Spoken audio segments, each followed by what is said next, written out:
Need to bring wine to a holiday get-together?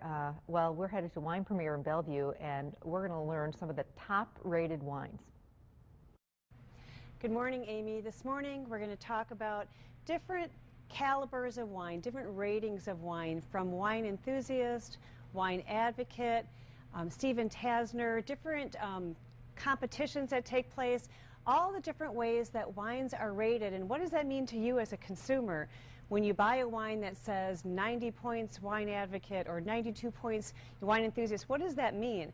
And basically what they're doing is they're blind tasting the wines, meaning that they don't know who the producer is, they just know the kind of wine. They'll taste many competitors next to each other, kind of in a blind tasting, and then they'll rate them for the quality of the wine. Is it exceptional? Is it outstanding? Is it a well-balanced wine? All of the different factors that they take into place. And today we picked a selection of wines where I can kind of talk about each wine and the kinds of ratings that they've received. La Maialina, this is a Chianti Classico from Italy, and this received 92 points from Wine Advocate, which is rated by Robert Parker. And what that means to you when it's 92 points, basically, the higher rated is, it's like an A+ wine, if you look at a report card of wines, talking about the really deep, dark, black currant, blackberry type flavors, very well balanced. This is a wine that you can age for several years and it will be just amazing, more amazing than it is today. Then we have Montebuena Rioja. This is 90 points Stephen Tanzer, another kind of rating system. Stephen Tanzer has his own blind tasting that he does.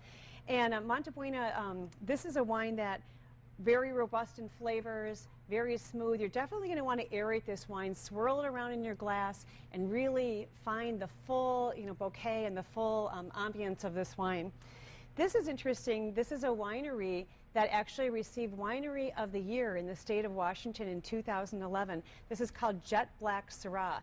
And what's interesting about that is it's not rated by anyone. It's rated as the winery being the top winery in the state of Washington, and just a fabulous black in your glass Syrah. Then we have Whitehall Lane Merlot, and Whitehall Lane Merlot received 92 points in Wine Enthusiast magazine. This again being rated against other Merlots of the same price point, similar caliber. This is one of my favorite Merlots, and gosh, if you brought this to someone's house when you're just kind of visiting with people, they would be blown away by this Merlot, very robust. This is Earthquake Zinfandel, and that received 89 points in Wine Spectator. Now, the scale, I should probably explain, basically goes from 50 points to 100 points. So when you are looking at 96 to 100 points, you're at the A++ category. 90 to 95, you're at an A category, similar to a report card system. And then 80 to 89, you're at a B, which is very above average and just phenomenal. If you find anything over 88 points, buy it, try it, and then you'll decide whether you agree with the ratings that that they're receiving from the professionals. Oak Lane, this is a blend of Chenin Blanc and Sauvignon Blanc, and this received kind of a best value wine from Wine Spectators. In other words, one of the best wines for the money. And that's important too, because they'll put out their top 100 list and they'll say these are the top wines that we recommend for this price point, and this is a winner in that category. And then Shannon Ridge, this is a local competition in San Francisco, which obviously real close to Napa. A lot of really prestigious wineries enter, and they receive like a gold ribbon or a gold star. This is a double gold medal winning wine.